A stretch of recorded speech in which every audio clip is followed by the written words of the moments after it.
Okey guys, disebabkan aku nak tunjuk kat orang ramai bahawa warna hijau untuk iPhone aku ni cantik, so aku dapatkan satu casing dengan warna Lucina yang mana orang akan nampak warna hijau phone aku ni. Ini adalah casing daripada Toras dan kalau korang tengok Lucina cantik je, ada MagSafe dan apa yang best dekat bumper kamera ni korang boleh buka dan jadikan sebagai stand. Tapi tak apa, kita pasang dulu dekat phone. Phone warna hijau letak dekat casing Lucina, memang cantik merelip dekat kau.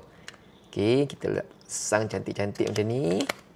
Lama. Nampak jelas dia punya warna hijau ni menyerlah je. MagSafe dia memang agak kuat juga. Jadi kalau korang gunakan apa-apa aksesori yang menggunakan MagSafe, tak kisahlah tripod ataupun power bank ke, memang cantik. Susah nak jatuh. Untuk bumper kamera dia korang boleh buka, jadikan sebagai stand bila korang nak letakkan phone macam ni. Tak kisahlah dekat atas meja ataupun dekat atas lantai. Nak tengok movie memang sangat mudah. Gunakan stand dekat bumper kamera yang ada dekat casing Toras ni. Siap ada lagi lubang untuk kita letakkan tali kalau kita nak letak tali. So sekarang ni iPhone apa yang korang guna, tekan beg kuning sekarang, dapatkan segera casing cantik daripada Toras ni, yang mana kalau korang nak tahu casing ni tak akan jadi warna kuning ni, tak macam casing-casing warna Lucina yang lain. Mantap.